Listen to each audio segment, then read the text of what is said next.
how to get to an answer. Like in the chemistry thing, like we had to memorize Symbols. the symbols, yeah. And like I don't even remember that because I just had to memorize them like in a fixed mindset. We weren't focused on keeping the knowledge and remembering it. We are too focused on the It's grade like for memorization, like feeding it back right away. It's growth mindset tends to emphasis more on like long-term knowledge, like learning it completely instead of just temporarily. With a growth mindset, students will also develop a passion for learning rather than the need for approval, because often with a fixed mindset, as long as we get the right answer, we think that's okay. If there was like no effort put towards it, well whatever, I got the right answer, so I'm fine. With a growth mindset, it's not about the right answer, it's about like how you get there and your effort in towards getting the answer. And so with this, students will learn to enjoy learning rather than the stress that comes with only having a fixed answer. When implementing a growth mindset, teachers should emphasize challenging and pushing the students to their limits than getting the right answer. They should also make it more fun so that students will want to learn, and that'll make the knowledge stick to their head better.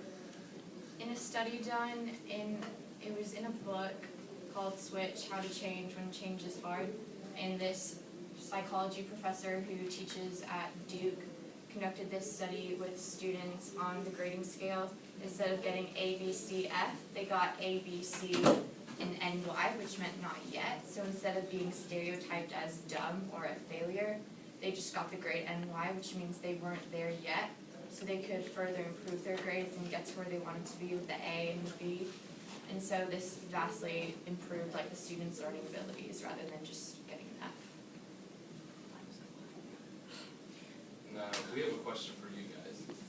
Why do you think students take tests? Let's raise our hand. Anybody got an answer? Mason. Because teachers make us. Alright. Why do you think the teachers make us take tests? Avery. To compare our learning to other people's. That's knowledge. Yeah. Perfect. So a follow-up question to that, what would happen if we didn't take tests? Yeah. People wouldn't like pay attention, they wouldn't really care. Teachers would know how well each individual student is doing in the class and if they're understanding the material. Okay, Mason. Be less competitive. Okay, so we feel as if it's not really possible to take out tests as a whole, but with the growth mindset, that's kind of what they want you to do.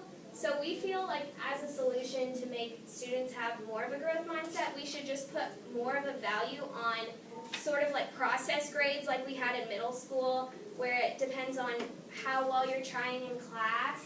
And we should still have tests as like that carrot on top to like make sure that kids are still trying, but it doesn't really value them as much. Also with the tests that we do have, we feel there should be multiple forms to make sure that every child is doing to the best of their ability. So there might be like a hands-on test, a verbal test, instead of just like paper and pencil, because not everybody's good at that. And also with the students, I don't know if you all remember, but at the beginning of the year we were asked, are you a visual learner, audio learner? But really with those types of learning that you have, a lot of times if we could be able to take a test and put it into a student's way that they could apply it and succeed in gaining the knowledge, it would often help them and allow them to become very knowledgeable.